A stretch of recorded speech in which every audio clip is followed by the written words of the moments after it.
बिहार के जमीन मालिक कृपया ध्यान दें। जमीन मालिकों को अब कोई टेंशन नहीं, कोई चक्कर काटने नहीं पड़ेंगे, ना रैयत के चक्कर, ना ही कोर्ट का झमेला। मानवीय भूलों के कारण अब नहीं होना होगा परेशान। नमस्कार, आप देख रहे हैं जीएनपी इंडिया। मेरा नाम है स्नेहा तिवारी और आज बिहार के जमीन मालिकों के लिए सरकार क्या नया आदेश लेकर आई है, इस पर बातचीत करेंगे। बिहार के जमीन मालिकों को बड़ी राहत मिलने वाली है। दाखिल खारिज में लिपिकीय अथवा गणितीय भूल वाले वादों को अब तत्काल रूप से पूरा किया जाएगा और इसके लिए रैयतों को चक्कर नहीं काटना पड़ेगा। राजस्व एवं भूमि सुधार विभाग की ओर से ये निर्णय लिया गया है, जिसके तहत अब सुनवाई के पहले दिन ही डीसीएलआर संबंधित सीओ के स्तर पर काम होगा, इसमें सुधार किया जाएगा। पहले अब हम समझते हैं कि जमीन दाखिल खारिज होता क्या है। ये एक कानूनी प्रक्रिया है जिसके तहत जमीन के रिकॉर्ड में किसी भी बदलाव को दर्ज किया जाता है।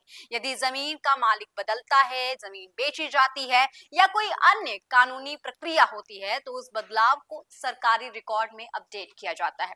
लेकिन इसी प्रक्रिया के दौरान कई बार लेखकीय और गणितीय भूलें हो सकती हैं जो बाद में बड़े विवादों का कारण बन जाती हैं। अब हम देखेंगे कि ऐसी भूलों के मामले में क्या करना चाहिए, क्या कार्यवाही की जाती है। लेकिन सबसे पहले हम समझते हैं कि आखिर ये लेखकीय भूलें होती क्या हैं। दरअसल किसी कागजात में जमीन का नाम, मालिक का नाम या अन्य कोई भी जानकारी गलत तरीके से लिखी जाती है या कंप्यूटर उसे गलत तरीके से भर देता है।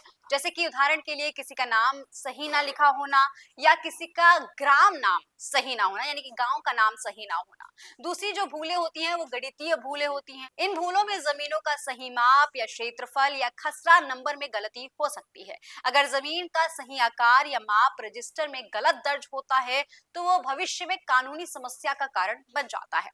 अब सवाल उठता है कि अगर जमीन दाखिल खारिज प्रक्रिया में कोई लेखकीय एवं गणितीय भूल हो जाए तो उसे क्या करना चाहिए, उस पर क्या कार्यवाही करनी चाहिए।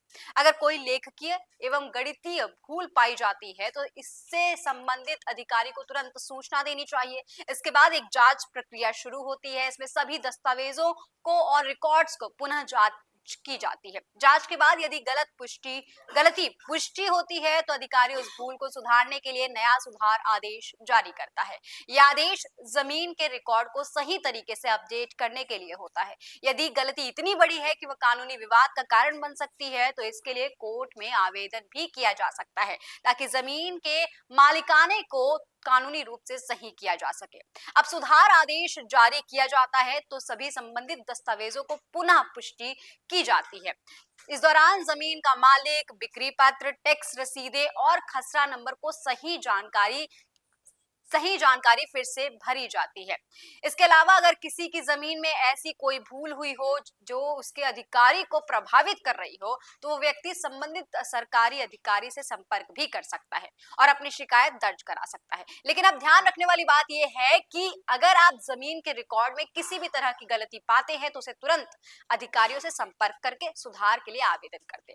लेकिन दूसरी बात, ये जरूर सुनिश्चित कर ले कि उस दस्तावेज में जो भी दस्तावेज लग रहे हो उसे पूरे तरीके से और सही तरीके से आप लेके जाए ताकि भविष्य में कोई भी समस्या ना हो। और अगर आपको कोई समस्या हो, भ्रम हो, कानूनी सलाह लेनी हो तो वो भी जरूर लें। तो दोस्तों, जमीन दाखिल खारिज प्रक्रिया में जो लेखकीय और गणितीय भूल होने पर सरकार के पास एक स्पष्ट प्रक्रिया है। अब आप अपनी शिकायत संबंधित अधिकारियों तक पहुंचा सकते हैं और वे आवश्यक सुधार भी करेंगे। लेकिन ये अक्सर देखा जाता है कि ये जो छोटी मोटी गलतियां होती हैं ये बड़े विवाद का कारण बन जाती है और इसी वजह से आवेदन भी कई बार खारिज कर देने पड़ते हैं। ऐसे में मामला डीसीएलआर कोर्ट पहुंच जाता है और बेचारे जमीन मालिक को इस मानवीय भूल का खामियाजा भुगतना पड़ता है। लेकिन अब नए नियम के तहत सुनवाई की पहली तारीख पर ही डीसीएलआर संबंधित सीओ को आदेश पारित करने का अधिकार होगा। सीओ उसी समय गलती सुधार कर सकेंगे और रैयतों को जरूरी कागजात और सबूत पेश करने होंगे। बार बार चक्कर नहीं काटने होंगे। राजस्व एवं भूमि सुधार विभाग की ओर से ऐसे मामले को मानवीय भूल की श्रेणी में रखा गया है और ऐसे मामले में सुनवाई के लिए अधिक समय लेना गलत बताया गया है। तो दोस्तों, क्या आप भी बिहार में रहने वाले कोई जमीन मालिक है और अगर हैं तो इस बड़ी राहत से क्या आप पर भी प्रभाव पड़ेगा? कमेंट सेक्शन में लिखकर जरूर बताइएगा। ऐसी और तमाम खबरों के लिए देखते रहिए जीएनपी इंडिया।